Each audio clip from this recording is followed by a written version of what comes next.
Hello ଜୟ ଜଗନ୍ନାଥ। ଆପଣ ଭାବୁଛନ୍ତି କି ମୋ ସ୍ୱାମୀ କଣ ଏମିତି ହଉଛନ୍ତି? ହଉ ଛାଡ଼ନ୍ତୁ, ଭିଡ଼ିଓ ଦେଖନ୍ତୁ ଆଉ ଜାଣିପାରିବେ। ସେଦିନ ସକାଳୁ ସ୍ୱାମୀ ଆସିଥିଲେ, ମୁଁ କହିଲି ଚାଲ ତାହେଲେ ଗୋଟେ ବନେଇଥିବା, ଗୋଟେ ଭଲ ଜିନିଷ ବନେଇଥିବା। ତାପରେ ମୁଁ ବନେଇଦେଲି, ଆଉ ତାଙ୍କୁ ତ ବହୁତ କେମିତି ପସନ୍ଦ ଲାଗୁଛି? ହେଲା। ଆମେ ଦୁଇ ଜଣ ସେଠି ପୁରା ଖାଇଦେଲୁ। ତ ଭେଜ ପୁଲାଉ ବନେଇଥିଲି, ମାନେ ଭେଜ ବିରିୟାନୀ କହିବାକୁ ଗଲେ। ଆଉ ନନ୍ ଭେଜ ତ ଏତେ ଭଲ ଲାଗୁନି, ତେଣୁକରି ଭେଜ ବିରିୟାନୀ ଆମେ କରିଦେଲେ ବୁଲିବା ପାଇଁ ଟିକେ ଯିବା। ତ ବାହାରି ପଡ଼ିଲୁ ଆମେ ଦୁଇ ଜଣ ବୁଲିବା ପାଇଁ।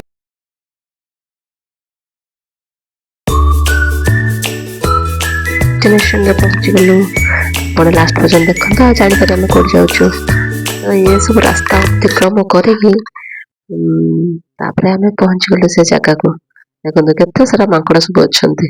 ଆଉ ମୁଁ ତ ବିସ୍କିଟ୍ ଦେବାକୁ ଗଲେ ସିଏ ଏମିତିକା ହେଲେ, ମୁଁ ପୁରା ଡେଇଁକି ପଳେଇ ଆସିଲି। ତାପରେ ଆମେ ଗୋଟେ ମନ୍ଦିରକୁ ଯାଇଥିଲୁ। ଦେଖନ୍ତୁ ଇଏ ହଉଛି ଆମର ବଡମ୍ବାର ଟି ବ୍ରିଜ, ଆଉ ଇଏ ହଉଛନ୍ତି ସିଂହନାଥ ମନ୍ଦିର। ତ ଏଇଠି ଦେଖନ୍ତୁ କେତେ ସୁନ୍ଦର କାରୁକାର୍ଯ୍ୟ ହେଇଛି। ଆପଣ ସେ ଯୋଉ ଯିଏ ଥିଲେ ନନା, ତାଙ୍କ ପାଖରୁ ଆପଣ ଶୁଣନ୍ତୁ ଏମିତିକା ତାଙ୍କର ମହିମା। ଏଠି ଯୋଉ ସିଂହନାଥ ଅଛନ୍ତି କଣ ମହିମା, ସେ ସବୁ କହିବେ, ଆପଣ ଶୁଣନ୍ତୁ ଆଉ ଜାଣିପାରିବେ। ଏଠି ମାଆକୁ ନେଇକି ଅଶୋକବନରେ ରଖିଥିଲା ହନୁମାନ ଯାଇ ଦେଖନ୍ତୁ। ହଁ, ଛଡ଼େଇକି କୁବେର ଯୁଦ୍ଧ କରିକି ପୁଷ୍ପକ ବିମାନ ଆଣିଥିଲେ। ହଁ ଏଇଠି ଦେଖିଲେ ତ? ଏଇଟା ନା? ହଁ ହଁ ହଁ ହଁ। ପୁରା ସବୁ ଡାଳି କେମିତି କରା ହେଇଛି। ସେମାନେ ଆଗରୁ ସେମାନେ ଇଏ ସବୁ ପରମାନନ୍ଦ ଜଗତ ମାନେ ନାହାନ୍ତି ଆମ ଗଣେଶ। ଆମେ ପୂର୍ବରୁ ଅଛନ୍ତି ଇଏ। ହଁ ହଁ ହଁ। ସେ ଆମର ନୀଳମାଧବ।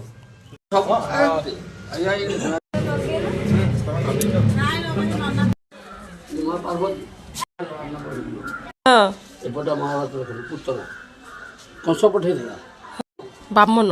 ବାମନ ଯୋଉ ତିନି ପାଦ ଭୂମି ମାଗିନଥିଲେ, ଛତା ଧରିକି ବିଷ୍ଣୁ ଯାଇଥିଲେ। ହଁ ହଁ, ବାମନ ଅବତାର। ହଁ, ଗୋଟେ ପଦ ଗଙ୍ଗା ଯମୁନା ସିଂହନାଥଙ୍କୁ ଆପଣ ଦର୍ଶନ କରିବା ଭିତରୁ କଲେ ଆପଣ ଜାଣିପାରିବେ। ଶୋଇନଥିବ, ହଁ। ସେ ହିଁ ମାରିବ ଇନ୍ଦ୍ରଜିତକୁ। ରାବଣର ଗୋଟେ ପୁଅ ଥିଲା ଇନ୍ଦ୍ରଜିତ, ତାକୁ 12 ବର୍ଷ ଖାଇନଥିବ ଏବଂ ନିଦ୍ରା ଶୋଇନଥିବ, ଆଉ ମୈଥୁନ କରିନଥିବ, ମାନେ ସ୍ତ୍ରୀ ବିବାହ ହେଇଥିବ କିନ୍ତୁ ସଙ୍ଗମ କରିନଥିବ, ସେ ହିଁ ମାରିବ। କିନ୍ତୁ ଏମିତି ଦେବତା ନାହାନ୍ତି, ମାନବ ନାହାନ୍ତି, କି ରାକ୍ଷସ ନାହାନ୍ତି, କେହି କାହାକୁ ମାରିବା ମାରିବେନି ପାଇଁ? ଇନ୍ଦ୍ରଜିତକୁ। ଇନ୍ଦ୍ରଜିତକୁ। ରାବଣର ଗୋଟେ ପୁଅ ଥିଲା, ସେ ବର ଆଣିଥିଲା ବ୍ରହ୍ମାଙ୍କଠୁ, ତାକୁ ଏଇ ଲକ୍ଷ୍ମଣଲାଲ ମାରିଦେଲେ। ସେ ଖାଇନଥିଲେ, ଯେଉଁ ଯାଇଥିଲେ ବନବାସ କରିବାଟା ଦେଇକି, ସେ ଖାଇନାହାନ୍ତି ନା ଶୋଇନାହାନ୍ତି, ଆଉ ଘରେ ସ୍ତ୍ରୀକି ଛାଡ଼ିକି ଯାଇଛନ୍ତି। ତେଣୁ ସେ ହିଁ ମାରିଲେ, ବର ପ୍ରାପ୍ତ ହୋଇଥିଲା ତାଙ୍କୁ।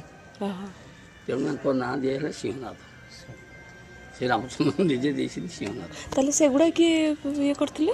ରାମଚନ୍ଦ୍ର ଏଇ ବାବାଙ୍କୁ ପୂଜା କରିଛନ୍ତି, ହଁ ହଁ। ମା ସୀତା ବି ଏଇ ବାବାଙ୍କୁ ପୂଜା କରିଛନ୍ତି, ଲକ୍ଷ୍ମଣଲାଲ ଆଙ୍କୁ ପୂଜା କରିଛନ୍ତି। ଇଏ ହୁଅନ୍ତି ସୃଷ୍ଟିକର୍ତ୍ତା। ଇଏ ଅମର, ତାଙ୍କର ମରଣ ନାହିଁ। ମା ବୁଝିପାରୁଛ ଘଟଣା, ୟାଙ୍କର ମୃତ୍ୟୁଞ୍ଜୟ। ଇଏ ମରଣକୁ ଜିଣିଛନ୍ତି। ବାକି ସବୁ ଦେବତାମାନେ ଜନ୍ମ ହେଉଛନ୍ତି ମରୁଛନ୍ତି, ଜନ୍ମ ହେଉଛନ୍ତି ମରୁଛନ୍ତି, କିନ୍ତୁ ବାବାଙ୍କର ମରଣ ନାହିଁ। ବାବା ପ୍ରତ୍ୟେକ ବର୍ଷ ବିବାହ ହେଉଛନ୍ତି, ଶୀତଳ ଷଷ୍ଠୀ ଯାତ୍ରା ହେଉଛି।